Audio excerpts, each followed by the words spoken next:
Hey there, I hope you're ready for another great conversation. Today, I get to sit down and chat with Selena Renfro, who has a background in communications and journalism, and she uses that in her career field in customer success. I know that you'll enjoy this conversation. Her nonlinear background is incredible, and she's able to offer really great perspective regarding knowing when something feels off, knowing when it's time to trust yourself, and making the next steps necessary in order to change your life and escape these toxic work environments. So tune in, and I hope you enjoy this conversation. Hi, Selena. Thank you so Hi, much for getting up early and agreeing to chat with me today and just being a part of this series. I appreciate you. no problem. I'm happy to be here.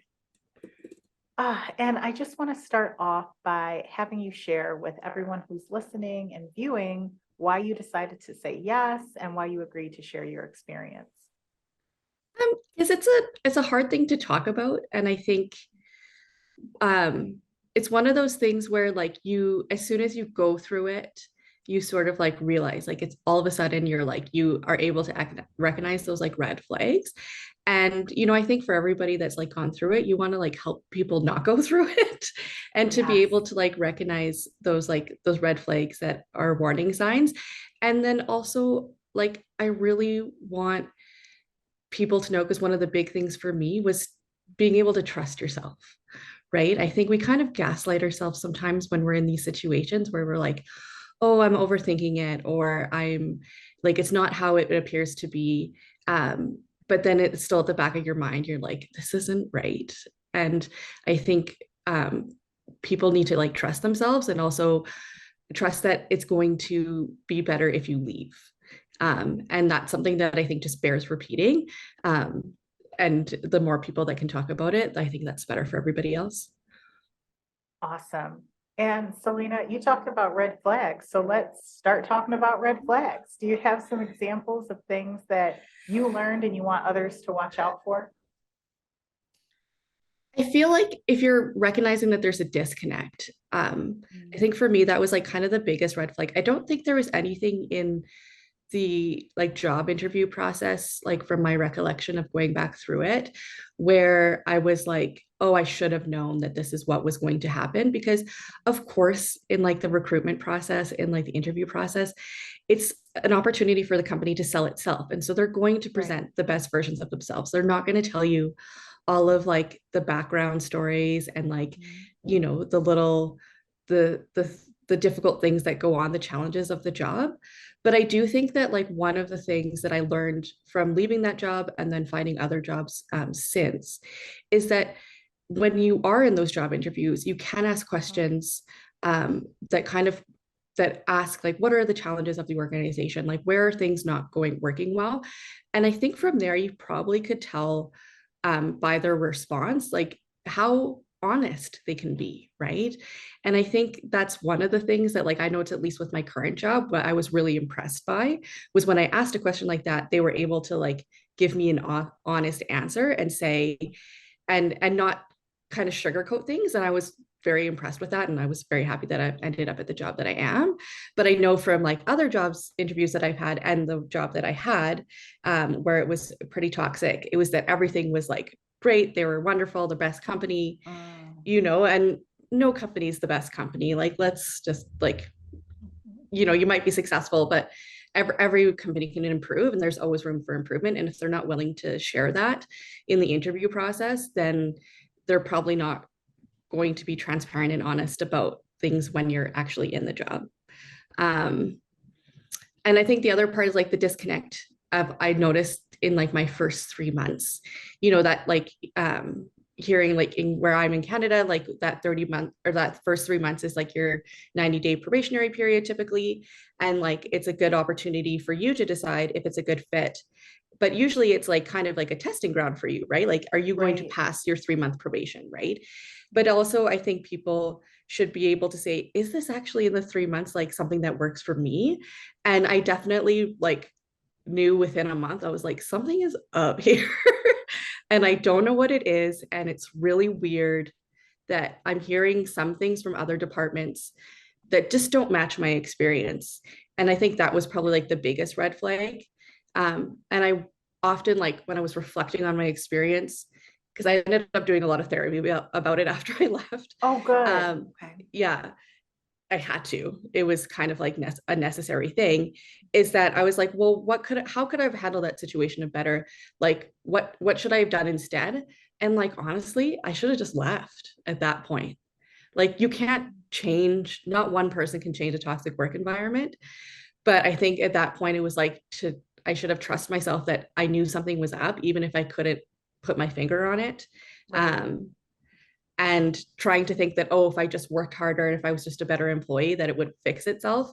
No, Mhm. like that's not going to fix it. So, Yeah, that's definitely not reality, but I think that's the hopeful nature in us, hoping mm-hmm. that maybe if we do something or we say something, like one person can just make a difference, but it's definitely a team effort, especially in a large corporation.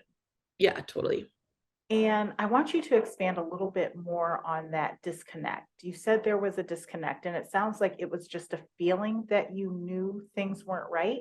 But I'm curious if there were any specific instances where it was like, yep, my feeling was correct, or yep, that's a red flag, this isn't working.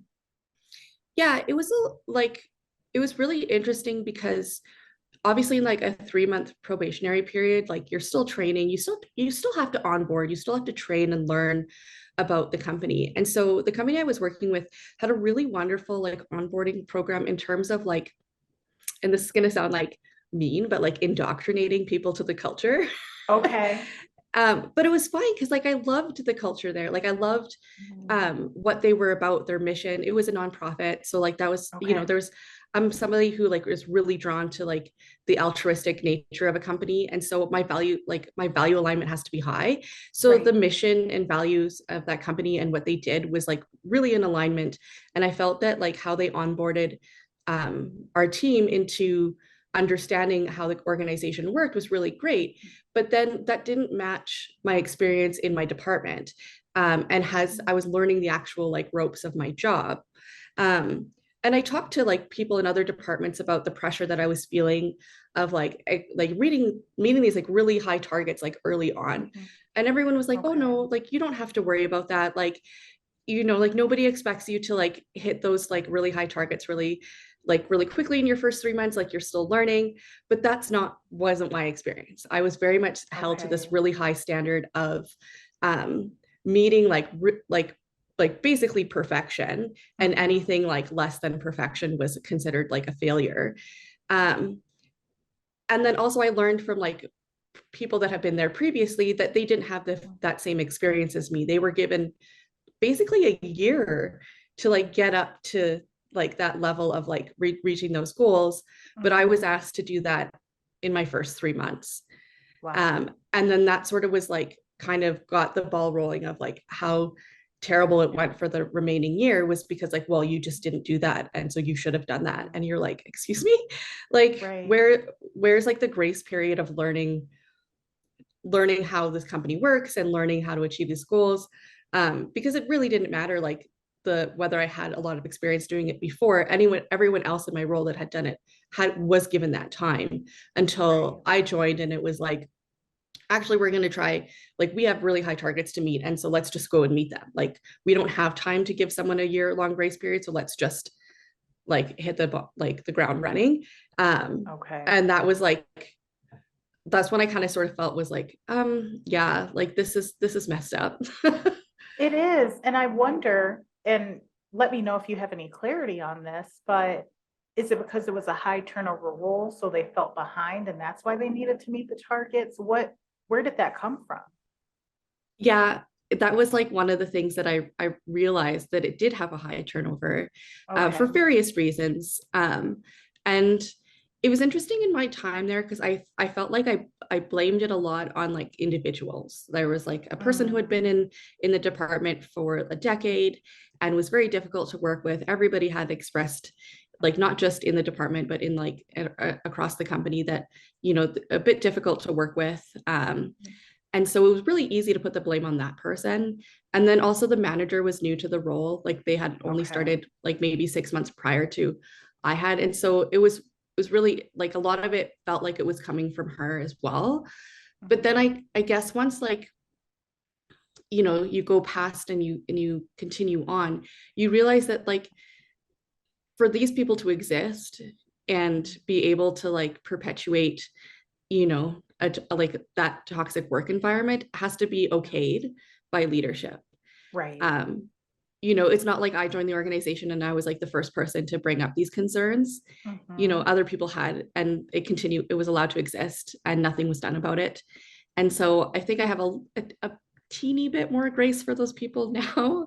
um but it's still at the same time like it's a bit hard to like forgive um like the way that I was treated and my experience there, because it was pretty damaging. Like I said, like therapy for a good long while afterwards was necessary to kind of deal with that. Yeah. And you mentioned speaking up. It sounds like you talked to other coworkers about it, but did you ever speak up to your manager or HR, anyone with a little bit more power? I did. Mm. And unfortunately it wasn't really in a way that was like, you know, like coming to somebody with like being, hey, you know, this isn't like this is what I'm noticing, and you know, and I'm like, I'm not sure about it, and I'd like to discuss it. It was more usually like in a point of crisis where like, you Okay. know, I had a manager who did not respect work boundaries at all. And Mm. when I brought that up to HR, like HR excused it. Well, oh, you know, well, they like to work late at night. So it's like you, even if like you don't work late at night, it's fine Mhm. that they do. And so it's fine that they send you messages at like 11 p.m. expecting a response. And you're like, yeah, that's not really great. And even when No. I did talk to HR, especially about like other things as well, Mhm. like they were pretty good at like making it seem like they were on my side, Mm. but it was like very obvious. And I mean, I had another friend at the organization who worked in HR and other places that just said, you just have to remember that HR isn't there for people, it's there for the company. And so, you know, like they can say all that they want, that they're, you know, there to support you and there to help you and whatever. At the end of the day, like they're going to think out for the company, not for an individual employee. And that was my experience with that as well. And that's unfortunate because there has to be some type of balance. And the Yeah. organizations that have a healthier environment, they have found that balance Yeah. between the Yeah. two because you should be able to protect people because the people are doing the work for you and representing your company. Yes, totally. Yeah. Yeah. So you mentioned needing therapy after. I'm curious, at what point did you say, I need therapy? I need to go seek additional support? I typically like find that for me, like when I definitely am no recognize that I need therapy is usually around Christmas, like in the winter months. Mm. I think it's Mhm. just that the lack of sunshine and like the cold weather is just like one of those things where like you don't get to go outside and like and have that and you know like do that physical environment or like do fun things where that can like get your mind off stuff. So like in the winter, it just is that's where it's reminded. But it was also a lot of Right. pressure at that time too at my work, right? Mm. So like this was the type of work that I was doing was not really like seasonal in the sense that like it followed like Christmas, like it wasn't like a retail environment like that, but Okay. we had different lengths of programs. And so it was in between programs where a program had ended, it had not gone well, and I was ramping up to Mm. prepare for a next program. And that's kind of where I was like, I'm really like struggling here and Yeah. I need to go like find a therapist. And so it was really Mm. interesting because like I did like seek out a therapist because I was struggling at work. But then at the same time that like that happened, so this was 2020, like January. Um, Mhm. my brother ended up dying by suicide, but Oh, I'm also sorry. the yeah, it was a terrible like time. And my but then also COVID was starting. So one of my Mhm. coworkers had actually been over in China visiting family because her mother had passed. And so when she, on her way back, she had to quarantine because that's like kind of everything was coming out at that time, right? And Right. so it was just like, and January ended up being like this like really intense kind of time where I was dealing with the loss of my Yeah. brother. The company handled it terribly. Um, Oh. like it was bad. And so I basically like my brother died. Sorry, my cat's moving my computer. Um, my brother died I had to take some time off of work. I came back to work, and my coworker, like my supervisor, had kind of messed in around, like kind of took the opportunity of me being Mhm. away for this really terrible time in my life, and like took over my Mhm. work, and like tried to like just change how I was doing everything without Mm. communicating to me. Right. Um, and so like obviously like I am pretty emotional at that time. Right. But it was also like, you know, just trying like for me, and like and how I was coping with that loss was like, okay, I have work to do. Let's like go into work and take like my mind Mhm. off of things. And so to then come into work and see somebody being like, okay, you were gone for like literally 3 days. I'm just going to go in and take your whole project that you've been working on and change it to the way how I want you to do it without telling you, without communicating. And then when I came back, like still did not give me the courtesy of explaining things, and just was like, oh, here, go handle it. And And I I'm sort of, I'm sorry to I'm yeah, sorry to interrupt. How long did you say you were gone for during this time? like literally like I think it was a Friday. No, it was like Mhm. Thursday. It was Thursday or Mhm. Friday. I can't remember exactly now. I think it was a Thursday. Mhm. And then so I'm like off on Friday, and then I'm off Mhm. on Monday, and I come back to work on Tuesday. And so That's awful. With no yeah, support whatsoever from your supervisor or colleagues after you just went through a rough time. yeah, and like I was communicating with them while I was away, and I was like, hey, I'm gonna take Monday off, and I'll be back to work on Tuesday. And like they were like trying to be nice and saying like you could take off like time, but I knew that like our policy was like a 3 day bereavement policy, and so Mhm. otherwise it was going to go into like vacation time or sick days and whatever. And Right. like I said, like, you know, like I'm not going to just like, yes, I was going through a loss, but I'm like not going to just sit at home when like Mhm. I could go to work and like can kind of use that as like a way of like managing and going through it. And so at no point was I was like, hey, I'm going to be out for like 2 weeks. And so of course Right. then yes, you have to like do contingency planning. But they had Mhm. assumed that I was going to be gone. And so they had very quickly over that weekend just Mhm. decided like they were going to change how things were going. And Wow. then so even though I did not communicate to them at any point that I was going to be away Right. for an extended period of time. Um, and then so when I came, and I did actually even talk to my boss, like my manager, and I was like, Mhm. hey, this is like really concerning to me that I've come back into work and things have all changed when I didn't tell Yes. you guys that that I was going to be gone. Um, and I'm like, and I don't know why this is, because like no one's really communicating with me. Like someone could have written me an email, someone could have given like me a heads up. And so like this is not great. Like so I was telling her how I Mhm. felt, how the supervisor had handled it. Yeah. And then the next morning it was just like come into work and just like the exact same thing where I was like, this is how things are going. And so I tried to talk to the supervisor myself. Mhm. Um and like obviously like the conversation got heated, Mhm. because it was really upsetting, because like she wasn't giving me anything. She wasn't like apologizing or whatnot. She was just kind of like, what, like, well, I didn't do anything wrong. Mhm. And so it made me very upset. And so I was actually told to leave work. And then it Leave just for so the happened, day? yeah, well, leave for a couple of days. Wow. Um, and then it just so happened that I had a therapy appointment that day. And Mhm. so I go into this therapy appointment just like a total mess. I was like, my I'm brother just sure. died, and I just got like sent home from work because of this. And it was really hard. And so Yes. like so then and of course like my brother dying like brought a bunch of other things like up. And Right. so my therapy sessions ended up being like a combination of like trying to deal with like work and then dealing with this loss. Oh, and then Mhm. like COVID, Right. where they All of had that this, all yeah, piled up. yeah, huge interruption. um and of course then the really interesting thing with all that going on, Mhm. I get put on a performance improvement plan because of how things were going. And so, and I was just like, man. And so here I am, like trying to go through this like whole thing where it's just like, I'm held to these super high standards that no one else like in my world previously had. I'm dealing with like our whole work getting disrupted because COVID did, like we did a lot of things in person.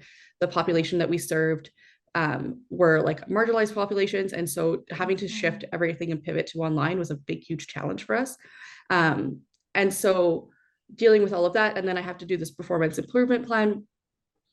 And I was like very at that time being like, I'm going to go through this because, you know, like you said, you're hopeful, you want things to work out, right? You think if you Right. just, and I also really wanted that personal satisfaction of being like, I did this. I had this shitty time and a terrible experience, but I went through it and I came out of this performance improvement plan and I became a better employee.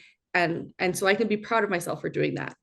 Um, but then one of my coworkers who ended up being is one of my closest friends now from that workplace was just like, don't, like, you're not going to win this. It doesn't Right. matter if you get through it.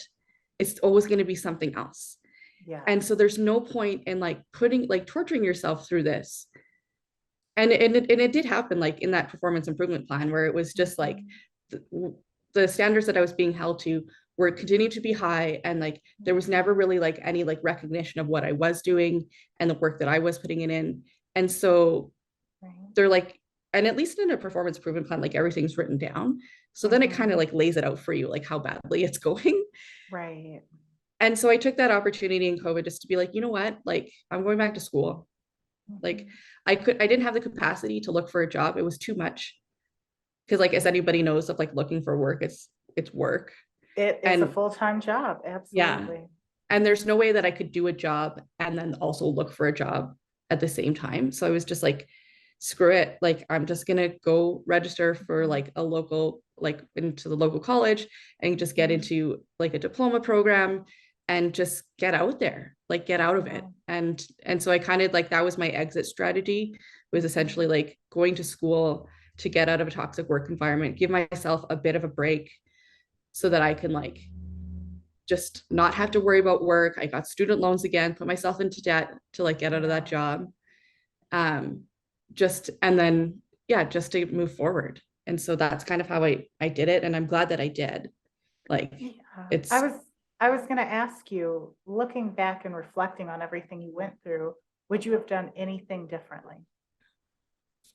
I might have left sooner, Yeah. but even saying that, like, and also like still being friends with people that work there and people who have gone through like a similar thing, it's not easy to do that, right? Like, and also given my like my background in terms of like I had gotten that job as a way of like switching careers. And so here was my chance to Okay. like get into a new career. I was really hoping that like this job could have been like a 5 year like place before I moved on to somewhere else, right? Right. Um, and so you're like that hope, you still have that hope there. Um, and so I don't know that I would have done like anything differently other than maybe like not tried so hard to like and put so much pressure on myself and Yeah. think that it was me. And I think some other people in that organization has also like learned how to cope that way, is to not care so much about the job, not put so much pressure on yourself to like meet their standards. And it's a way of self-preservation, right? Right. At the end of the day, like there's a power imbalance with like employers and employees.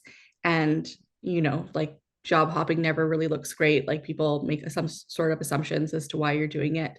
And so sometimes you can't leave. And I think just like that unique set of circumstances of being like in a pandemic, Yes. where, you know, like obviously it wasn't easy to jump to another job because like a lot of jobs were like, I don't know if I could hire right now. I don't know what's going on, like what we Right. can do, what's that stuff. So going to school was like a really like was like felt like the only way that I could get out of it and land like somewhere softly.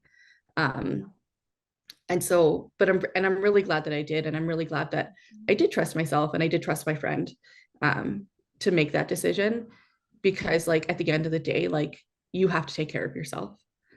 No one's going to So take true. care of you except for yourself. Yes. That is so So true. yeah. I agree. And I'm curious because in the beginning, you said you doubted yourself, you second guessed yourself. So, what gave you the courage and confidence to finally trust yourself?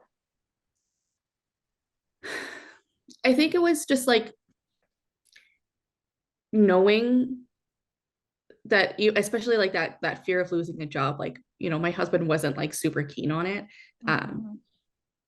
but I think I was like trusting that like I knew things were going to work out. Like if I could have gone through that experience and survived that experience and handled that experience, and especially going through like the loss of my brother and COVID, and then doing terribly at work, like then I could handle whatever was going to come next from that, right? Mm-hmm. um and I think it's like it's a place of privilege also to be able to know that you have a community and that you're in like a relatively financially okay position. Like definitely not like my family's not like financially wealthy or whatever, but I do have a partner who has a job, Right. right? Mm-hmm. And I think that's another hard thing for some people is if they don't have a partner, if they're not a dual income, it's harder to leave a job. But I had that, right? Right. I could get student loans. I could go to Mm-hmm. school. And at the end of the day, like I do have family that I can rely on.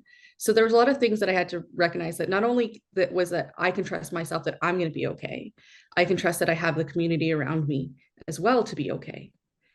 And so I think also when you see people who stay in toxic environments, there might be an element of that fear where you don't know that you can, or you might not actually have Mm-hmm. like the community around you or the privilege to be able to leave a job, and what makes it really hard. But man, does it ever take a toll on your mental health when you stay in a place like that?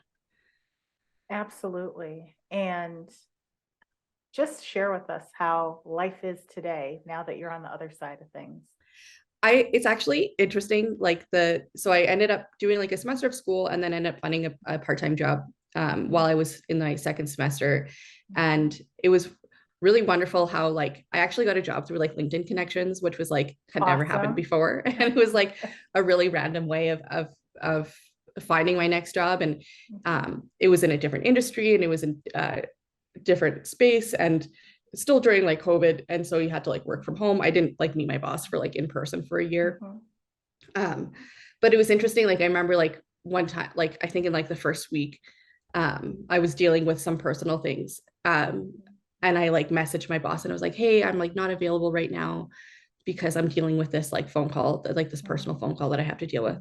And he was like, do we have a meeting? And I was like, no, I just want to let you know that like that this is what I'm doing. He's like, you don't need to like tell me that. And it was just like that Mm-hmm.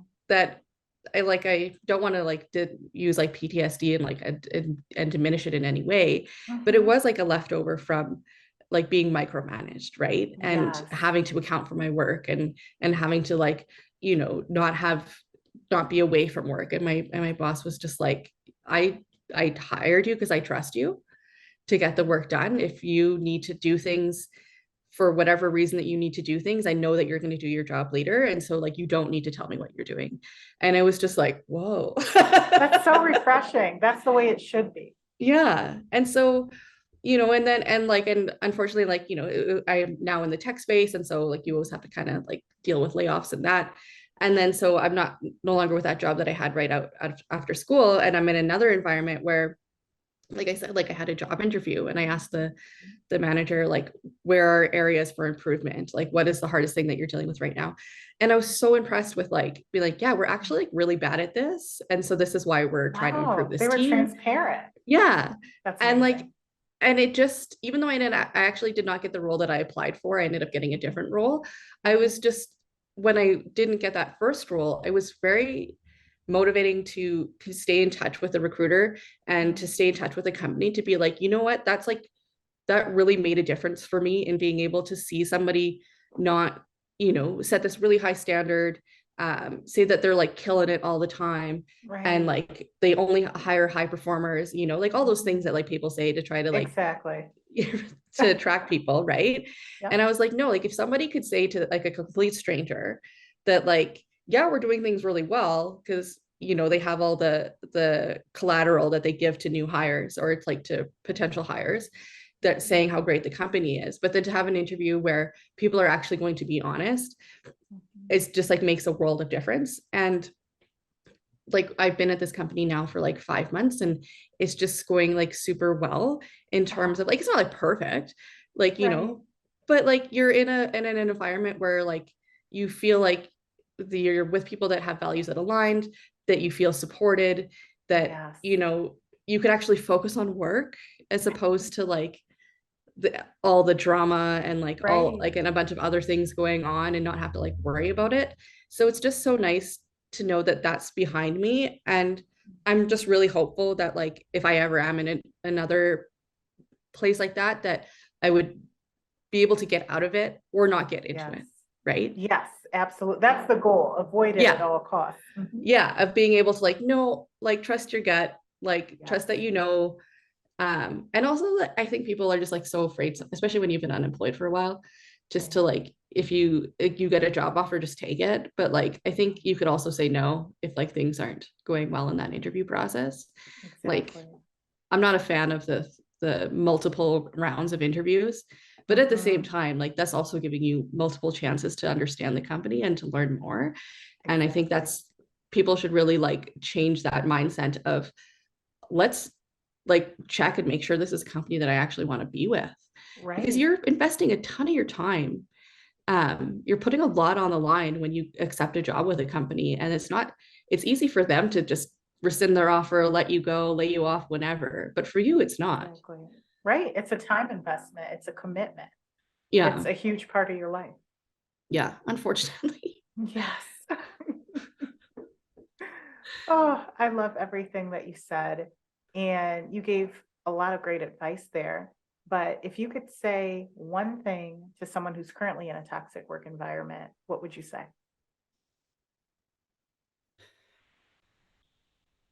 I would I would say trust yourself Mhm. and also that like you can do it. Mhm. Um, I think one of the things that like people are like, oh well, if when they decide to leave, they have to have everything perfect or like everything has to kind of work out and fall. And I think, yeah, definitely like do some prep work, Mhm. um, look at around at what you can at like ways you can leave, like plan your exit strategy, but like don't let perfection get in the way of progress. You know, like I think we say that in work as well, but I think Yes. that works as too for like your life. Like, because I think, you know, like, and anybody who has lived knows that things don't always go to plan. And it's the same thing as going to be leaving a toxic work environment. Yep.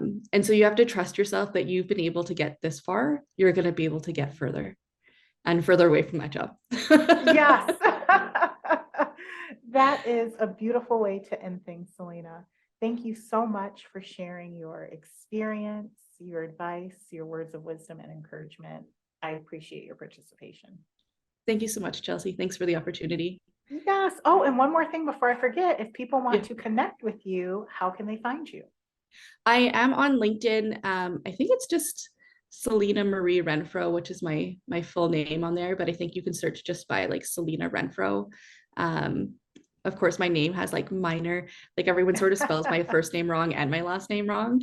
But you can probably find me on there.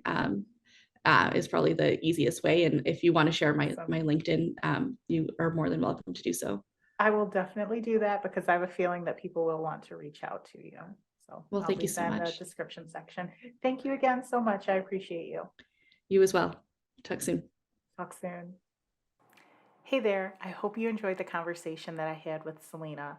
I loved her perspective and I love that she put a lot of emphasis on knowing when to trust yourself and that support system. That seems to be a reoccurring theme throughout this series. Having a support system and not gaslighting yourself. If you are feeling that something is off, recognize that it's off. You can believe yourself. You know when something doesn't feel right. So I love that she covered that. I will make sure to leave Selena's contact information in the description section below so that you can connect with her on LinkedIn. Thank you so much for tuning in. Please share this with someone in your life who needs to hear it. All right, thanks for watching.